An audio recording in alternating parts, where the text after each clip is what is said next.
সাগরের সার্ফিং বোর্ডের উপর বসে আছে শত শত মানুষ, আবার জলে সাঁতরে ভাসছেন অনেকেই। অস্ট্রেলিয়ায় ৩০ বছরের ইতিহাসে সবচেয়ে ভয়াবহ বন্দুক হামলার ঘটনায় শুক্রবার নিহতদের স্মরণে বন্ডি সমুদ্র সৈকতে গোল চত্বর বানিয়ে অবস্থান নেন সিডনিবাসী। জানানো হয় শ্রদ্ধা।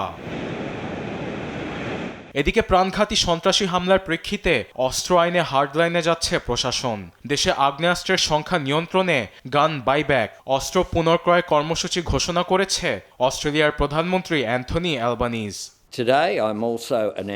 অস্ট্রেলিয়ায় এখন 40 লাখেরও বেশি আগ্নেয়াস্ত্র আছে, যার মধ্যে অনেক রয়েছে নিষিদ্ধ ও অবৈধ অস্ত্র। এসব নিয়ন্ত্রণে সরকার অস্ত্র পুনঃক্রয় কর্মসূচি আইন আকারে প্রণয়ন করবে, যেখানে প্রশাসন এসব অস্ত্র কিনে নেবে। এর মাধ্যমে অসংখ্য আগ্নেয়াস্ত্র সংগ্রহ করে ধ্বংস করা হবে।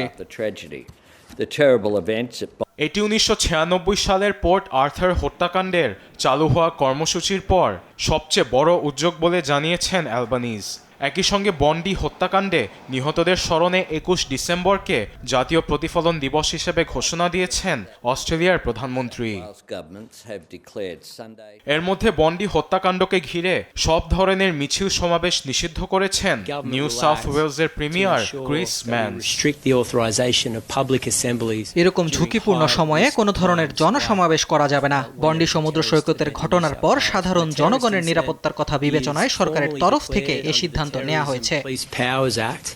এদিকে হামলাকারী থেকে বন্দুক কেড়ে নেয় বন্ডি হিরো আহমেদ আল আহমেদকে $2.5 মিলিয়ন অস্ট্রেলিয়ান ডলার পুরস্কার দিয়েছেন social media influencer জ্যাকারি ডেরেনিয়স্কি।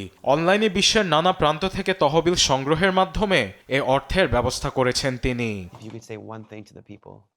আরবিদ Afsar, news desk, দেশ টিভি। To each other